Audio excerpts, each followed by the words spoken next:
Tartu Ülikooli sihtasutus aitab koos väga toredate ja heade toetajatega tudengeid ja noori õppejõude selleks, et need fondid võimaldaksid neil rohkem pühendada ennast teaduse tegemisele, õppetööle ja aidata neil lahendada kõige tavalisemaid olmeprobleeme ehk kergendada neid.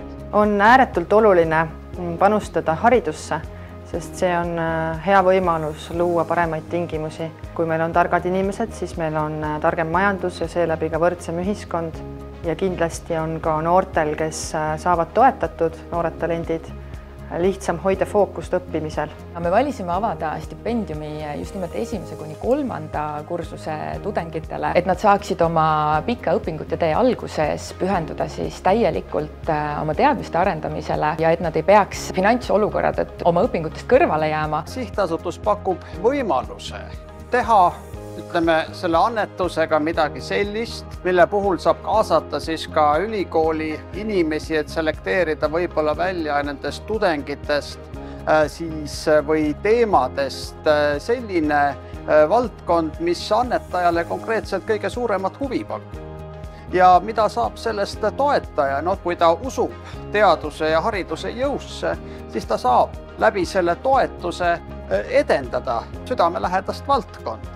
Suur hulk meie toetajaid on ikkagi ülikooli enda vilistlased ja kellele ülikooli tegemised korda lähevad, siis on hea võimalus anda võib-olla tagasi ülikoolile midagi sellist, mida ülikool siis kunagi noorele üliõpilasele endale andis. Kui keegi tahab nüüd asutada Tartu Ülikooli sihtasutuse juurde stipendiumifondi, siis meie olemegi abiks. Me kõigepealt paneme kirja statuuti kõik tingimused, et mis eriala üliõpilastele, mis õppeastme üliõpilastele see stipendium saab olema, millal kuulutatakse konkurss välja, kes saavad kandideerida, milline on stipendiumi summa, kes kuuluvad komisjoni ja valivad välja stipendiaadid. Meie ülesanne on siis sealt edasi juba välja kuulutada konkurss. Taotlused laekuvad Ülikooli sihtasutuse veebikeskkonda, kus siis omakorda neid saavad elektrooniliselt hinnata komisjoni liikmed ja komisjoni tavaliselt kuuluvad nii asutaja esindajad kui siis ka mõningad eksperdid ülikoolist. Fondi asutaja ise alati ütleb seda, keda ta tahab siis komisjonis lisaks iseendale näha.